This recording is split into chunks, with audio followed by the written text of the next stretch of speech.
Autistic children can often experience anxiety around attending school, and this is for a number of reasons. Firstly, sensory sensitivities can be really challenged by the school environment. It's a busy, noisy, crowded place. The lighting might be harsh. The walls are often covered with lots of information and bright, coloured friezes and pieces of art. The children are noisy. The school lunch break is a really intense experience, and that can be a lot to manage. Additionally, autistic children often have difficulties with social communication, and this can lead to them not being able to express their needs or ask for help from their teacher, or they might end up being bullied, or they might end up being manipulated by the other children because of their difficulties with social communication.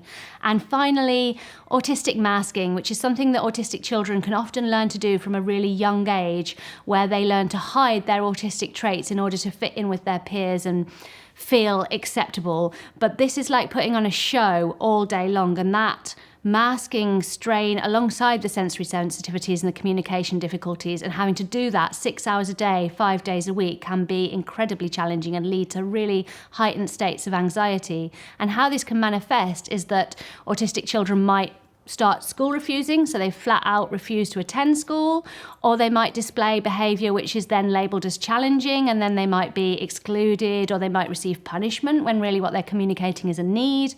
Or in the worst case scenario, in my opinion, they might internalise all of that struggle, so they're kind of sat quietly, not causing any difficulties, but that is going to have a long-term effect and could potentially lead to mental health difficulties further down the line. My advice to parents who are working with school to support their anxious children is to, first of all, not feel that you're asking too much or that you're being a difficult parent, and to feel empowered that you are your child's best advocate and that it is your job and your place to support them by having these meetings, and you have every right to do so.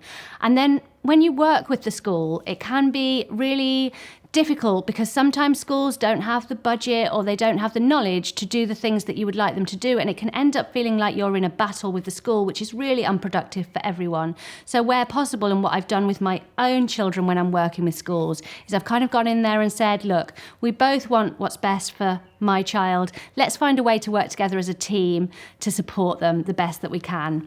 And then if you can go in with some suggestions for what you know your child best, for what you know might support them in school, so that you're giving the teachers something to work with for what they might be able to do, then that can be really helpful too. One thing I think it's really important for parents to know is that often when our children are struggling with school anxiety and maybe not achieving in line with their peers, or maybe not even attending school, this can be really anxiety provoking for a parent, because we feel, oh, they're going to get behind, oh, they might not achieve what you want them to achieve academically. But to reassure you, I would say that there is no point in life in which it's too late to learn.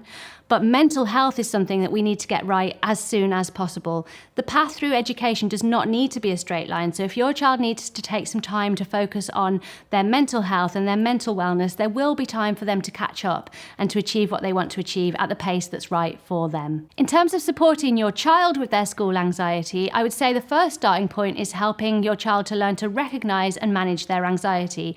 So for autistic children, often it's really hard for them to recognise different levels of anxiety. So if you ask them how anxious they are, they'll tell you it's a 10 out of 10 every time. So what I've done with my own children is help them to learn to chart their anxiety on a daily basis, so that they can see that sometimes they might be a little bit anxious, and that means that they can push themselves and they can manage. And sometimes they might be overwhelmingly anxious and they need to take action, like maybe having a mental health day at home. And learning to recognise that is the first step towards them learning to be empowered to support themselves with their own anxiety.